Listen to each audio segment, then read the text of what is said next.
Teka lang!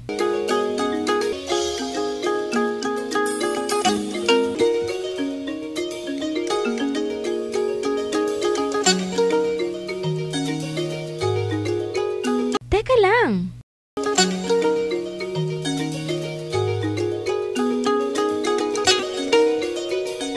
Sino ka ba?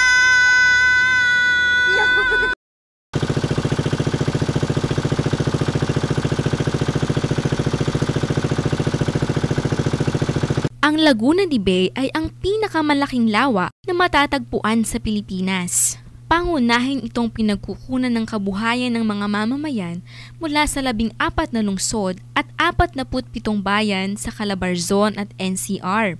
Ito rin ang nagsisilbing tahanan sa iba't ibang uri ng mga isda at lamang dagat.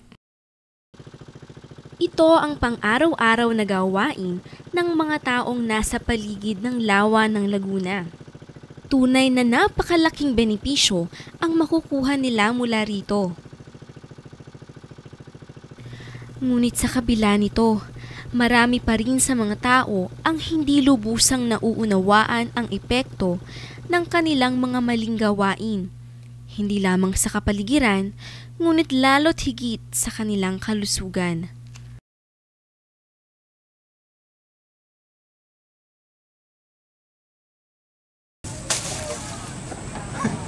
Sa pinakahuling pag-aaral ng Laguna Lake Development Authority, humigit kumulang 80% ng dumi sa lawa ay nagmumula sa mga kabahayan.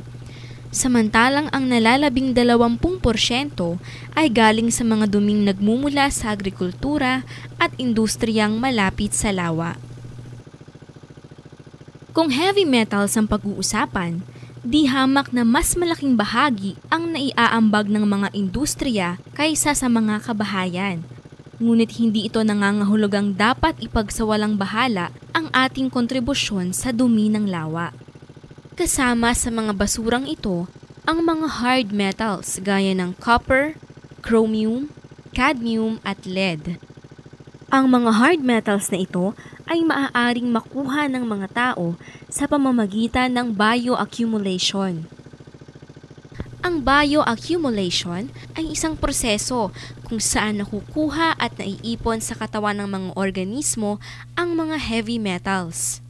Ang mga heavy metals ay karaniwang nakukuha ng mga zooplanktons na siya namang kinakain ng mga isda.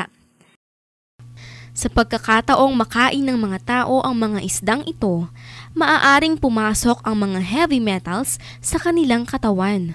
Sa pagtagal ng panahon, maaaring maipon at tumaas ang konsentrasyon ng mga heavy metals sa katawan ng tao.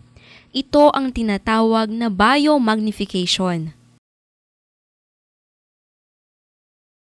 Yung heavy metal na in solution or nasa forma na pwedeng sipsipin ng mga halaman, maski na mababa yan to begin with, sa kasisipsip ng halaman, maiipon niya yon.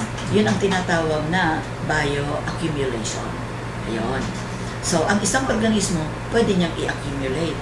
Pero yung tinatawag na biomagnification, dapat nun, paghililirain mo na ang mga miyembro ng food web. At yung pagdami ng level ng naturang heavy metal doon sa sunod-sunod mo ng mga living things, yung pagtaas niya doon, yun ang sinasabing biomagnification. So, mababa sa tubig, sip-sip ng sip-sip, naka-bioaccumulate. Kaya ngayon, nakita mo kung ano ang concentration halimbawa sa algae. Ang algae, kinain ng zooplankton. So, lahat ng nasa algae na heavy metal, kinain ni zooplankton. Okay? Kaya, ni-magnify niya ngayon. Nagkaroon ng times. Times mo na siya. Ilan bang piraso ng algae ang kanyang kinain? Di ba?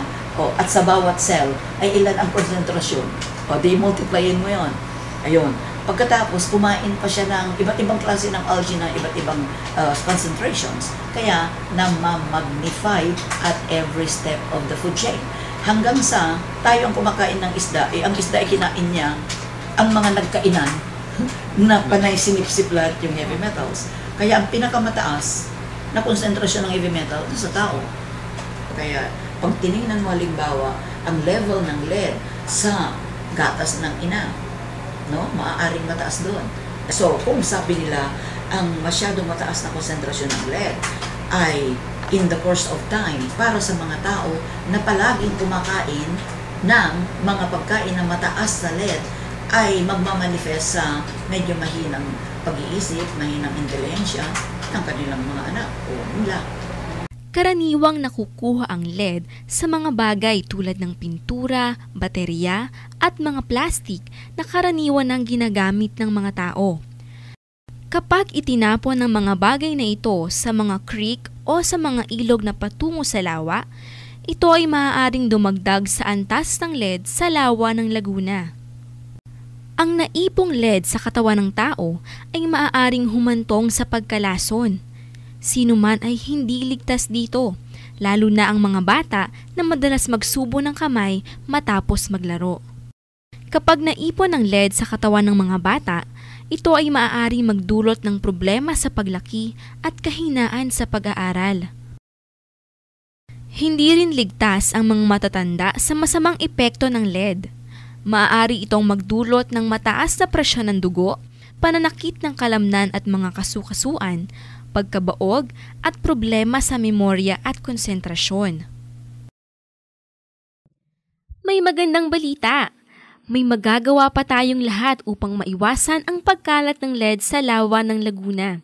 Narito ang ilan sa mga paraan upang hindi na kumalat pa ang lead. Una narito ang hindi pagtatapon ng basura sa lawa o sa mga ilog na dumadaloy patungo rito. Ang labis na basura sa lawa ay ang pangunahing pinagmumulan ng mga kemikal gaya ng lead. Mas makabubuti pa rin na mag-reduce, reuse at recycle sapagkat ayon sa pag-aaral ng LLDA, 40% ng mga basurang itinatapon sa lawa ay maaari pang i-recycle. Kabilang dito ang mga lumang baterya, bote, plastik at iba pang mga gamit na maaaring mayroong lead. Bilang responsableng mamamayan, marapat lamang na makialam ka sa mga usaping may kinalaman sa pangangalaga at pagpapanatili ng kalinisan ng lawa. Huwag matakot ipagbigay alam sa mga kinauukulan kung mayroon kayong napansing hindi ka nais-nais na mga gawain. Kung mayroon kayong mga nais malaman, mga katanungan o mga nais ipagbigay alam, maaari niyong tawagan ang LLDA sa mga numerong ito.